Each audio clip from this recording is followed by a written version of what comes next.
Bonjour à tous et bienvenue dans 12e Homme, le podcast qui va vous emmener jusqu'à la Coupe du Monde de football 2022 au Qatar. Cette édition aura la particularité de se dérouler en plein hiver, du lundi 21 novembre au dimanche 18 décembre.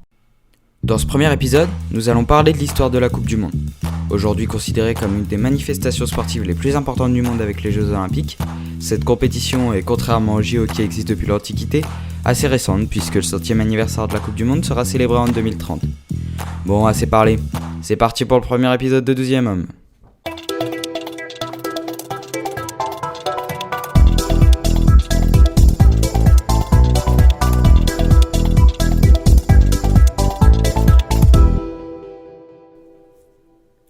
Afin de bien rentrer dans le sujet, on va s'attarder sur la toute première édition de la Coupe du Monde, qui a eu lieu en 1930. En effet, les Uruguayens, alors double champions olympiques de foot, sont les premiers à accueillir cette nouvelle compétition. Les 13 pays participants sont alors le Mexique, le Chili, l'Argentine, le Brésil, la Bolivie, le Pérou, l'Uruguay, le Paraguay, les États-Unis, la France, la Yougoslavie, la Roumanie et la Belgique. Le nombre aussi faible de participants, il est assez simple à expliquer. L'Uruguay, c'est de l'autre côté de la mer pour tous les pays qui ne sont pas sur le même continent, et à l'époque, les avions de ligne, ça n'existe pas.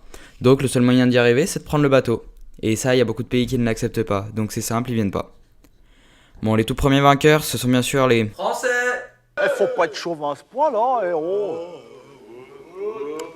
Non, les vainqueurs, ce sont bien sûr les Uruguayens. Par contre, un Français en a quand même profité pour rentrer dans les livres d'histoire de cette compétition.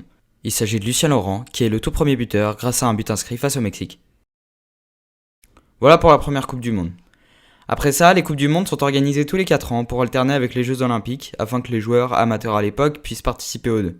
Elle a donc lieu tous les 4 ans depuis 1930. En réalité, pas vraiment tous les 4 ans, car il n'y a pas eu d'édition en 1942 et en 1946 à cause de la Seconde Guerre mondiale. Du côté des Français, on a eu l'occasion de l'organiser 2 fois. Une première fois en 1938, édition qui a vu l'Italie être sacrée, et une deuxième fois en 1998, édition qui est bien sûr dans la mémoire de tous les Français.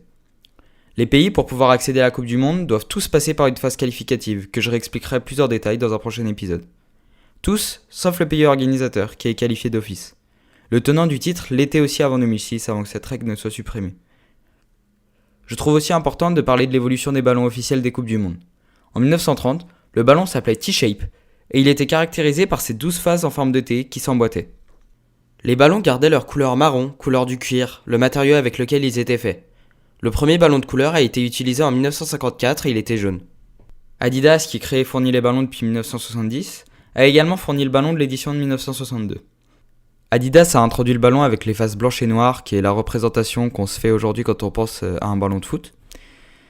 Et l'origine de ce design, figurez-vous, il n'est absolument pas esthétique, puisque de base, cela a été pensé afin que le ballon se voit mieux à la télé. En effet, vers cette époque, la télé commence à arriver, mais je vous en parlerai également dans un prochain épisode.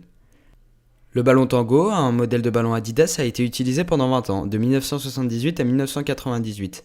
Et il a été une véritable révolution dans sa conception grâce à notamment 20 faces identiques en cuir, ce qui n'avait jamais été fait auparavant.